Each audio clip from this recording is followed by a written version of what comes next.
Bismillahirrahmanirrahim. Alhamdulillahirabbil alamin wa bihi nasta'inu 'ala umuri dunya waddin. Wassalatu wassalamu 'ala asyrofil khalqi ajma'in sayyidina wa maulana Muhammadin wa 'ala alihi wa sahbihi wa tabi'in wa man tabi'ahum bi ihsanin ila yaumiddin. Amma ba'd.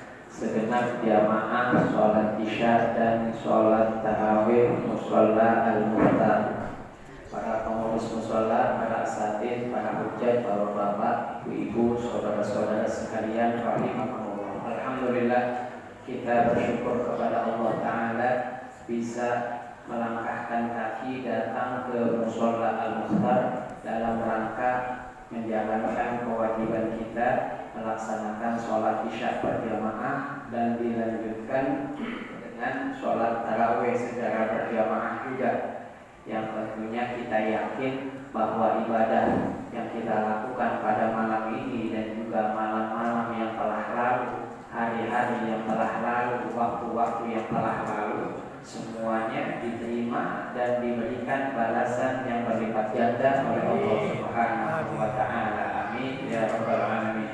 Shalawat dan salam tak lupa kita haturkan kepada junjungan kita Nabi besar Muhammad sallallahu alaihi wa alihi wa sahbihi wasallam beserta para keluarganya, para sahabatnya, dan orang-orang yang senantiasa berjuang di jalannya.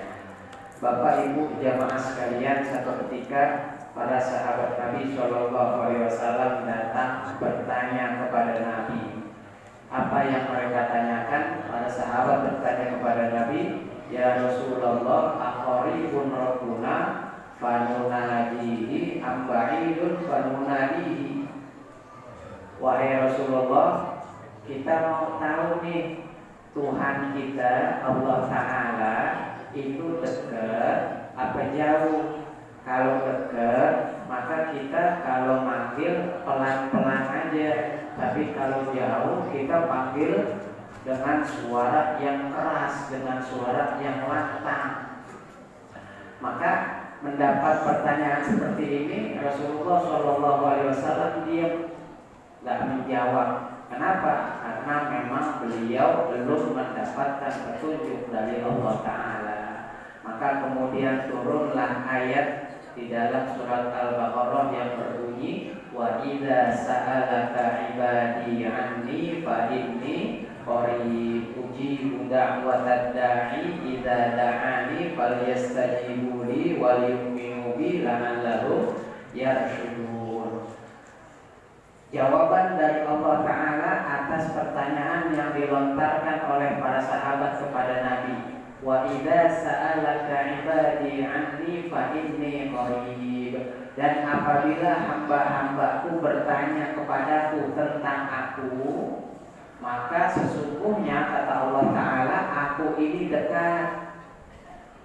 Ujibu da'watad da'i idza da'an. Aku akan menjawab, aku akan memenuhi, aku akan mengabulkan doa permintaan dari orang yang berdoa kepadaku. Apabila mereka mau berdoa, minta kepadaku, akan aku kabulkan, kata Allah Ta'ala. Bal yastajibu li, maka penuhi panggilan aku, wal yu'minu bi, dan berimanlah kepadaku, la'allahum yarshudun, agar mereka mendapatkan petunjuk. Ini ayat mengajarkan kepada kita agar kita berdoa minta kepada Allah Ta'ala. Apa yang kita minta? Semua keperluan kita, dunia kita, akhirat kita. Kita hidup di dunia punya keperluan banyak.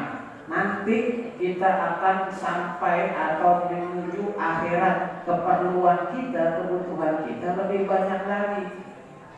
Ya, maka jangan menjadi hamba yang sombong, gak mau berdoa kepada Allah Ta'ala, menyangka bahwa semua permasalahan dalam kehidupan dia bisa dia lakukan dengan kekuatan dia, dengan kepintaran dia, dengan kekayaan dia, dengan relasi dia.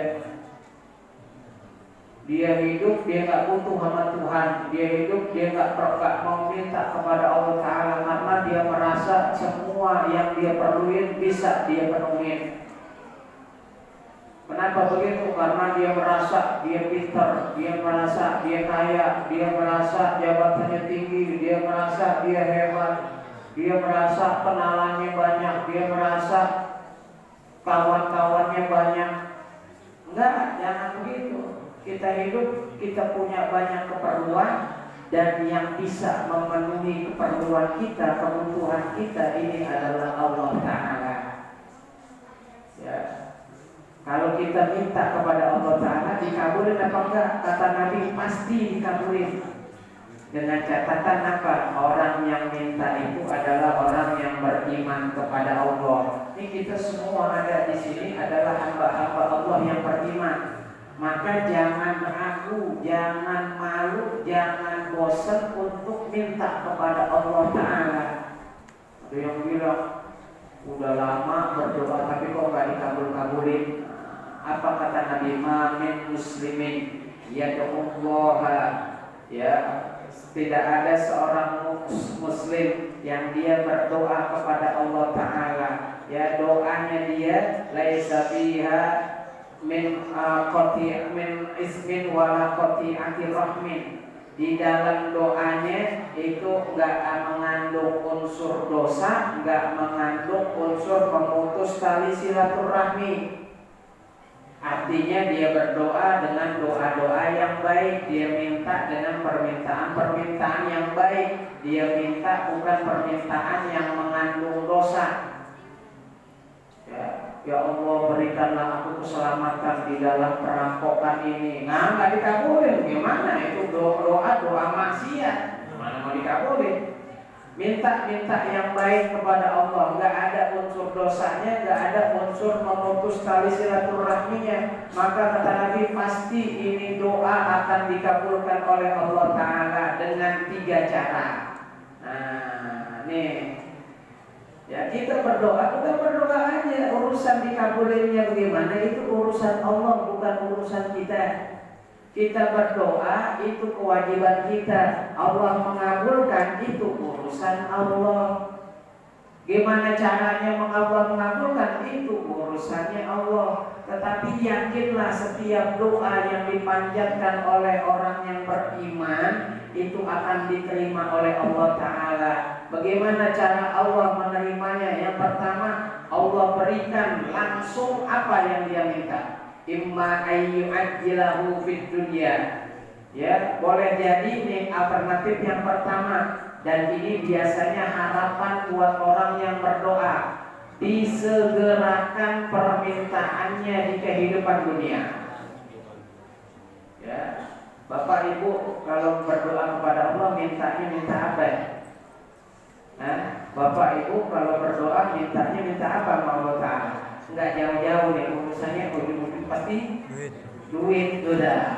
Ya Allah, berikanlah aku rezeki yang banyak, yang berlimpah, rumah mewah, mobil mewah, uang belanja banyak, duit.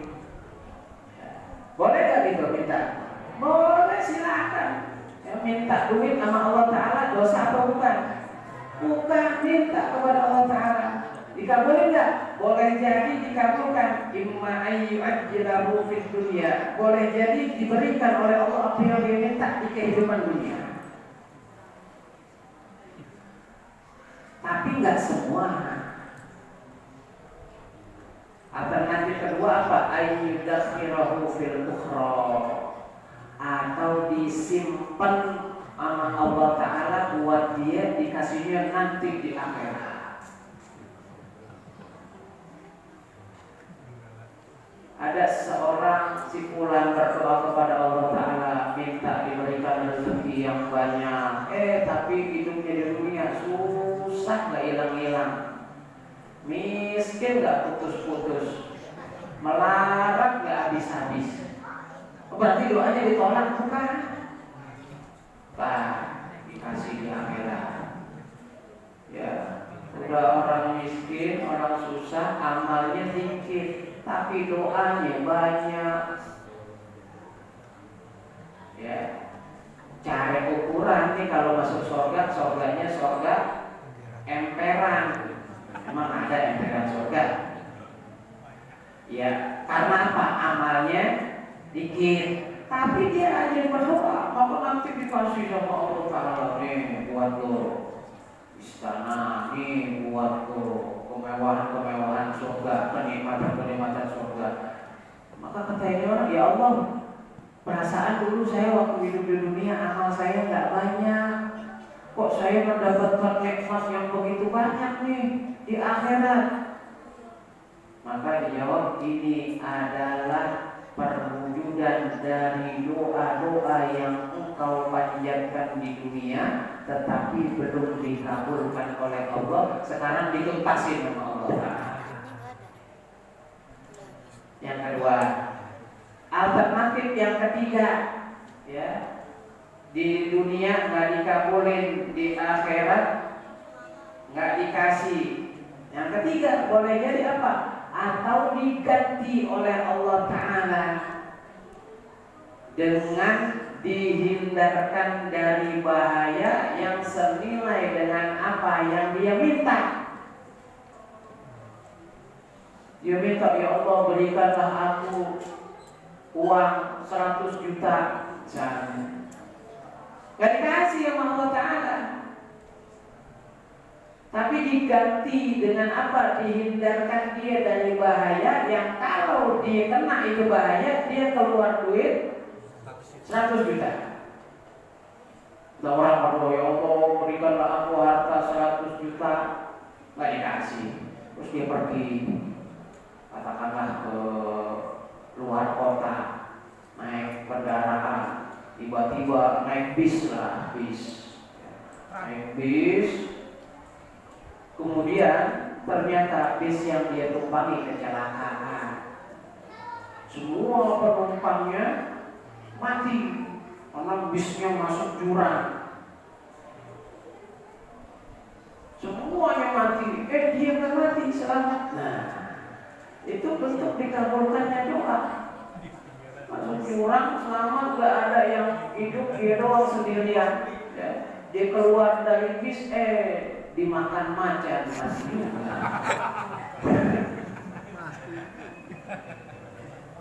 Sial namanya. Maka ketika para sahabat mendengar apa yang dikatakan oleh Nabi ini, kalau izan maksir, kalau gitu kita banyakin aja berdoa kepada Allah Ta'ala. Apa komentar Nabi? Allahu Akbar, Allah lebih banyak lagi. Artinya apa? Jangan takut berdoa sebanyak-banyaknya kepada Allah. Seandainya semua dikabulin sama Allah, itu Allah gak bakalan jadi miskin, gak bakalan berhenti jadi Tuhan. Kenapa? Karena begitu luasnya, banyaknya perbendaharaan Allah Ta'ala. Itu di dalam hadis yang panjang pun disebut laukan awwalakum wa akhirakum wa insakum wa jinnakum kanu fi su'idin wahidin fasa'alu fa'ata kullu wahidin min mas'alatahu. Seandainya kalian semua yang pertama sampai yang terakhir dari manusianya, dari jinnya berkumpul bersama di satu bukit, kemudian semua meminta kepada Allah Ta'ala permintaannya masing-masing, dikasih semua tuh apa yang diminta sama hamba-hambanya oleh Allah Ta'ala. Terus kalau udah begitu Allah berhenti jadi Tuhan, jadi miskin gitu, pensiun jadi Tuhan. Itu gak mengurangi perbendaharaan Allah Ta'ala, kecuali sekira-kira apa? Salah seorang dari kalian memasukkan jarum ke dalam laut, kemudian diangkat ke jarum. Ada berapa liter air yang netes dari jarum? Ada berapa liter air yang netes dari jarum? Bapak ke Ancol, pernah ke Ancol gak? Zaman ini gak pernah ke Ancol. Pernah ke laut ya? Airnya banyak apa enggak? Bapak celupin jari deh, nggak usah jarum, jari bapak celupin ke laut. Terus habis itu angkat, ada berapa liter Pak yang netes? Ada 20 liter kan? Atau 1 toren kali gitu. Paling cuma beberapa tetes. Tuh, kasih sama Allah Ta'ala itu cuma ibaratnya tetesan yang netes dari jari kita, sisanya itu masih milik Allah Ta'ala. Luas banyak. Maka banyak-banyakin berdoa kepada Allah Ta'ala. Minta apaan aja yang kita perluin kepada Allah Ta'ala. Urusan dunia kita, urusan akhirat kita. Atau yang kecil-kecil bisa kepada Allah, gak apa-apa. Minta. Allah gak marah. Justru kalau kita gak minta, Allah marah. Ini bedanya Allah sama makhluk. Makhluk kalau dimintain marah. Ada orang yang paling dekat sekalipun coba mintain terus. Bapak punya sahabat udah teman dari kecil, katakanlah sahabat bapak namanya si A, ya, tiap hari datang sama bapak. Berapa dong? Kasih kan? Kasih. Besoknya berapa dong? Kasih kan? Ya kasih deh, kasih lagi. Namanya teman dekat. Besoknya, ya, bukannya minta rokok, belum kan punya warung buat gue deh. Kasih gak? Tempeleng aja orang kayak gitu. Rokok minta, warungnya diminta juga. Lama-lama ininya diminta juga. Itu makhluk kalau dimintain marah. Tapi kalau Allah Ta'ala nggak marah. Malah apa? Boleh jadi orang berdoa nggak dikabulin dulu sama Allah Ta'ala. Kenapa? Karena Allah masih senang mendengar suara dia merintih-rintih minta kepada Allah Ta'ala. Nah terus apa kaitannya sama ibadah puasa? Nah, di dalam Al-Quran ayat yang tadi saya baca, wa idza sa'alaka ibadi anni fa inni qarib, ini ada di antara ayat-ayat yang berbicara tentang ibadah puasa. Ayat tentang puasa itu apa? Dimulai dari ayat ya ayyuhalladzina amanu kutiba alaikumus syiyamu kama kutiba alal ladzina min qablikum la'allakum tattaqun, disambung dengan ayyam ma'dudat wa man kana minkum, terus habis itu ayat ini wa idza sa'alaka ibadi anni fa inni qarib. Habis ayat ini ada ayat lagi yang berbicara tentang puasa, wa illa lakum laylatan tasyiyamir rafathu ila nisaikum, dan seterusnya.